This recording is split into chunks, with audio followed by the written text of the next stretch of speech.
Comment ils font, les agresseurs, comment ils s'y prennent pour susciter systématiquement ou presque chez le public de l'étonnement, de la surprise, quand leurs comportements sont mis à jour. Quoi, Patrick ? Non, attends, tu plaisantes, Patrick, j'ai jamais vu un mec aussi adorable. Comment ? Michel ?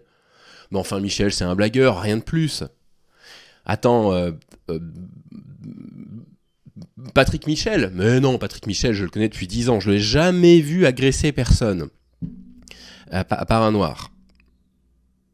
Mais ça, c'est parce qu'il est raciste, pas sexiste. Et bah, ces gens-là, ils ont des stratagèmes. Ils ont des méthodes. Des façons de faire, si vous préférez. Des modus operandi. Des habitudes. Des tactiques. Des manœuvres. Des mécaniques. Le collectif féministe contre le viol a beaucoup travaillé sur la question. Tout ce dont on va parler aujourd'hui d'ailleurs, vous pourrez le retrouver soit sur leur site à elles, soit sur le site d'Oser le féminisme. Le collectif féministe contre le viol, donc, a abouti à une analyse finalement assez fine de la façon dont les agresseurs s'y prennent. C'est extrêmement important à connaître, à bien comprendre, et on va en parler à cœur ouvert. Grâce à ce collectif, on comprend mieux aujourd'hui ce qu'elles appellent la stratégie de l'agresseur, ou leur marche à suivre, leur procédé, leur technique. Comprendre comment ils s'y prennent, c'est pouvoir les mettre à jour aussi rapidement que possible et protéger les personnes qu'on aime de leur emprise. Moi, mon rôle, c'est pas ça. Je suis pas du tout formé à protéger les gens. Je suis pas policier, juge ou troisième ligne de rugby. Ça se voit. Mon rôle, c'est de partager avec vous les connaissances que j'ai pu acquérir en lisant différentes publications féministes ces dernières années. Et quand on me contacte, et c'est pas rare que je sois contacté, d'orienter vers des associations qui sont des associations compétentes. Aujourd'hui, on va vraiment parler des bases. Celles qui sont indispensables à connaître pour pouvoir mettre à jour les agissements de ces personnes qui nous pourrissent la vie, qui pourrissent la vie des gens qui nous entourent, qui échappent encore trop souvent aux sanctions. Si vous avez d'ailleurs vous-même été victime de violences physiques ou psychologiques, ça pourrait être une bonne idée de regarder l'épisode accompagné. Cœur sur vous. Bonjour à toutes et à tous, c'est Stéphane pour la chaîne Foilier, je vous remercie de me retrouver chez moi et donc chez vous. On a déjà parlé de tous les sujets du jour. Mais alors pourquoi cette redite ? Alors d'une part parce que le public évolue avec le temps, change un petit peu, se renouvelle, et d'autre part, en fait, on n'avait jamais réuni en une seule vidéo toutes les méthodes de l'agresseur. Alors, on va entrer dans le vif du sujet sans perdre de temps. Pour une bonne pâte à gaufres, il faut 200 g de farine. Les agresseurs, ils ciblent leurs victimes. Dans la majorité des cas, ils ciblent une personne de leur entourage, qu'ils connaissent déjà donc, et sur lesquels ils vont essayer d'asseoir une forme de domination étape par étape. Il y a parfois, déjà au préalable, dans le choix de la victime, une sorte de rapport hiérarchique qui soit direct ou indirect. Ça peut être un patron sur son employé par exemple, un père sur un membre de sa famille, un détenteur de l'autorité comme un policier, un pompier, un vidéaste sur internet, un ninja ou un très gros dinosaure. Bref, une sorte de rapport asymétrique qui peut être basé sur l'admiration, une nette différence de force, sur l'autorité ou sous toute autre forme finalement de lien qui soit un lien un petit peu déséquilibré. Et ils vont profiter de ce statut pour se poser comme une sorte de sauveur messianique qui arrive dans la vie de la victime au moment où celle-ci est justement en situation de fragilité. Elle peut être malade, victime d'un traumatisme antérieur dont elle a du mal à se défaire, dans une situation financière délicate, en plein combat contre Malenia ou toute autre situation vraiment difficile. C'est le premier point de leur plan. Renforcer alors l'estime de leur cible par des méthodes de valorisation très superficielles, parfois très intenses, ce qui peut s'apparenter à une forme de love bombing, pour créer un climat de confiance. Dès le moment où ils sentent qu'ils ont acquis cette confiance, ils vont souffler le chaud et le froid. D'un seul coup, ils répondent moins au message. Ils vont se montrer beaucoup moins soutenants, parfois même très critiques. Bref, en fait, ils vont décevoir les attentes qu'ils ont eux-mêmes artificiellement créées. Et ça va placer leur victime dans une position de sécurité affective profonde. Et comme la victime, rappelez-vous, je l'ai quand même dit il y a 30 secondes, faudrait suivre, était dans un état de fragilité au moment de la rencontre, elle perd d'un seul coup l'estime de la personne qui, justement, était l'une des rares à lui en apporter dans la période qu'elle était en train de traverser. Est-ce que vous voyez où je veux en venir ? Quand vous recevez l'attention d'une personne à une période où vous avez l'impression d'en manquer de la part des autres, vers qui vous pensez que vous allez vous tourner quand vous aurez besoin d'être rassuré ? Eh ben oui, l'agresseur lui-même, le seul qui vous est soi-disant soutenu. Ah non, mais sur une échelle de l'éthique, allant de Gandhi à Goebbels en passant par Philippe Risoli, il est pile poil au milieu, je vous laisse deviner où on se trouve. En psychologie, on appelle ça, accrochez-vous, c'est un peu technique, un enfoiré de première. Deuxième étape, je sais pas pourquoi je suis enthousiaste, deuxième étape, l'isolement. Et ça, l'isolement, ça va pas se faire du jour au lendemain. Idéalement, pour un agresseur, il va falloir être suffisamment pervers pour donner l'impression à sa victime que c'est elle qui prend les décisions qui vont l'isoler. On va parler de 3 types d'isolement possibles. L'isolement affectif, l'isolement géographique et l'isolement matériel. D'un point de vue affectif déjà. Ça va consister à quoi ? Ça va consister à isoler la victime de certaines personnes. Et vous devinez évidemment lesquelles. Quels sont les types de personnes qu'un agresseur va chercher à éloigner de sa cible ? Les hommes en général, les amis qui lui tiennent tête, les professions comportant un A dans leur titre comme les boulangers ou les électriciens, ou les dromadaires. Évidemment, ils vont isoler la victime de quiconque pourrait le gêner dans son entreprise. Les hommes, ça va de soi, l'entourage qu'ils n'arrivent pas à charmer, etc. Ah, parce que ces mecs-là, qui sont souvent virilistes par ailleurs, s'assurent de n'avoir aucun adversaire potentiel. C'est trop risqué pour eux. Sur une échelle du courage, allant de Gandhi à Goebbels, en passant par Jean-Luc Reichmann, lui il est plutôt au tiers gauche quand même, il est plutôt sympa, je vous laisse deviner à quel endroit il se positionne. D'un point de vue géographique, là je pense que tout le monde comprend. Mais l'objectif ça va être d'éloigner la victime de ses alliés, mais intelligemment entre guillemets. Et pour ça, ils vont user et abuser de toutes les techniques possibles, les plus déplorables les unes que les autres. Du style, mais t'as toujours rêvé de vivre à la campagne, ou alors tu vas mal, t'as besoin de calme, ou je sais pas, il faudrait peut-être que tu changes d'environnement pour aller mieux. Ils vont toujours essayer de faire passer ça. Soit pour une décision empathique, soit pour une décision qui viendrait de la personne. Et évidemment, l'objectif, c'est de ne pas se mettre en danger. Je trouve ça lamentable. Ces mecs, en plus d'être des agresseurs dangereux, ils n'ont aucun courage. Clairement, ils manquent de luciole. Combien de lettres, ma sœur ? 8 lettres. Luciole. L'isolement matériel, maintenant. Ça, c'est un très grand danger également. Non, mais tu comprends... Avec la dépression, la période que tu passes en ce moment, il faudrait peut-être que tu t'arrêtes de travailler, que tu prennes du temps pour toi. Alors, si en soi la décision de s'éloigner du travail quand on souffre d'un épisode dépressif, pas particulièrement mauvaise, quand elle est suggérée de la sorte, c'est pas du tout pour des bonnes raisons. C'est pour priver la victime de ses revenus. Parce que qui dit privé de ses revenus, dit dépendance financière. Et donc quasi-impossibilité de quitter le conjoint. Vous êtes ici chez les salopards, c'est admis. 3e point de la stratégie de l'agresseur. La victime est sous dépendance affective. Elle est seule. Et là, l'enfer continue. Ça va être la période de la dévalorisation. Ça va être des petites humiliations. Des moqueries, des critiques, très souvent prononcées à la fois en public et sous couvert d'humour. Mais pourquoi ça ? Pourquoi ? Parce qu'en faisant ça, ils recrutent des alliés. Ils recrutent des témoins. Quand ils sont dans l'intimité du couple, ils vont pour le coup user et abuser de moqueries et d'humiliation en étant très premier degré, très sec, très cassant pour faire craquer du coup leur victime, pour l'affaiblir le plus possible. Ils vont alterner entre des moqueries et des périodes de réconciliation pour la mettre en pleine sécurité. Mais en public, une fois qu'ils ont bien humilié leur partenaire dans le cadre intime, qu'ils l'ont bien détruite, bien mise sur les nerfs, ils vont continuer cette entreprise de démolition devant des témoins, mais cette fois-ci sous couvert d'humour. Pourquoi ?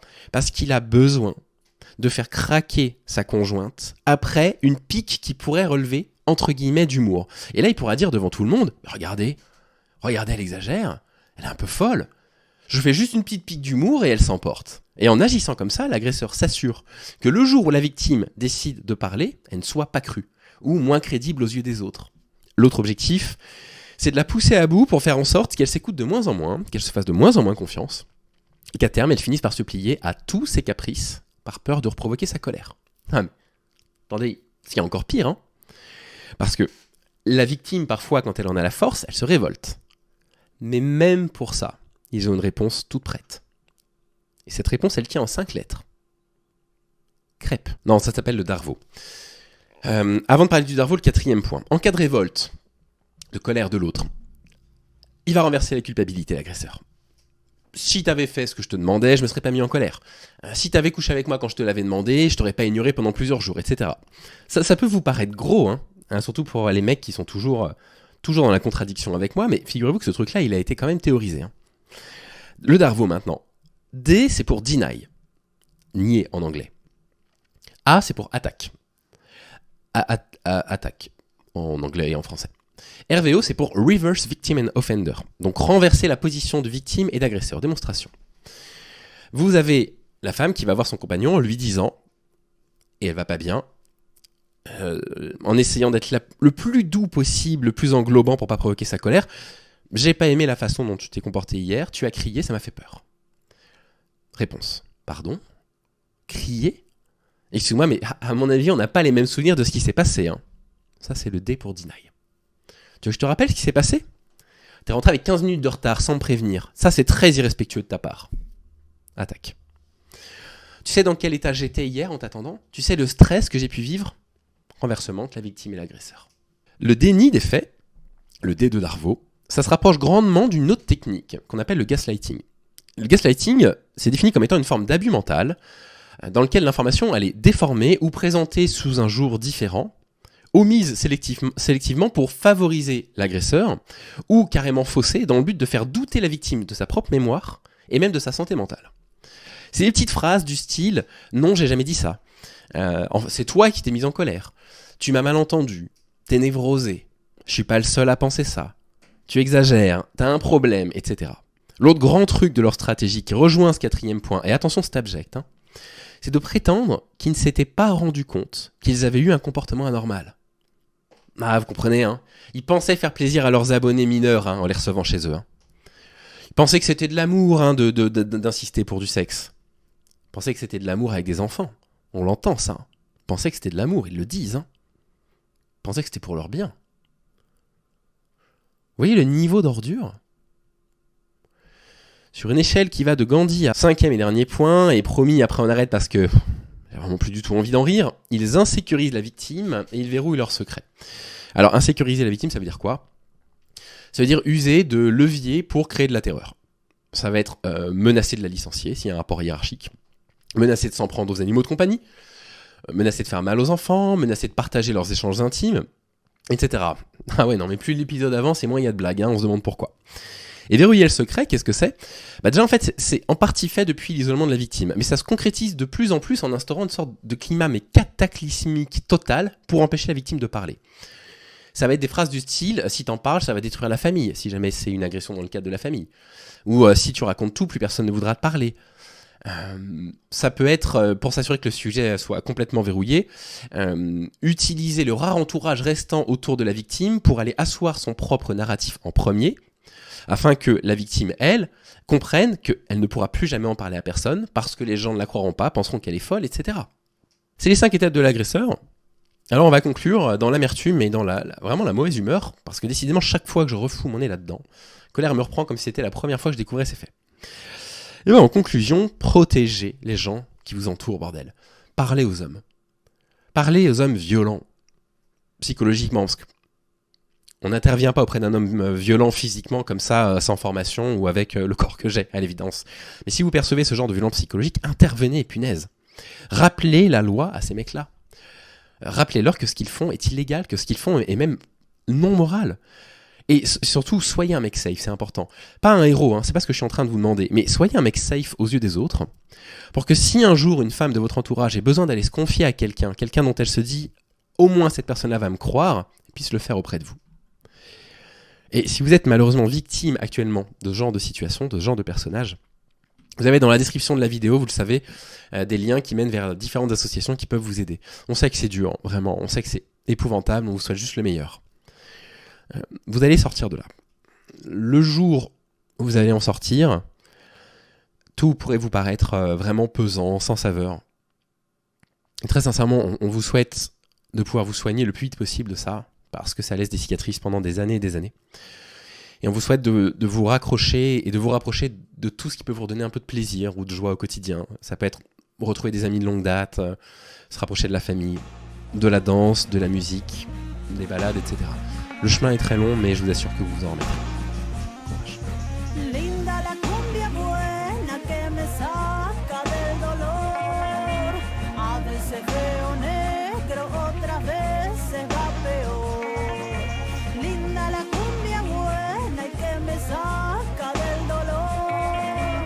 A veces veo negro, otras veces va peor. Pero qué linda la luna, yo me pongo a bailar.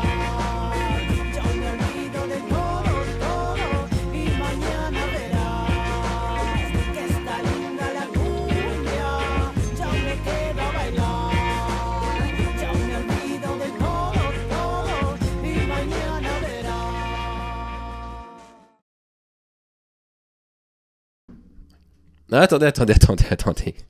Partez pas, on n'a pas fini. Vous l'avez vu, bon, je suis loin des réseaux en ce moment, j'en peux plus.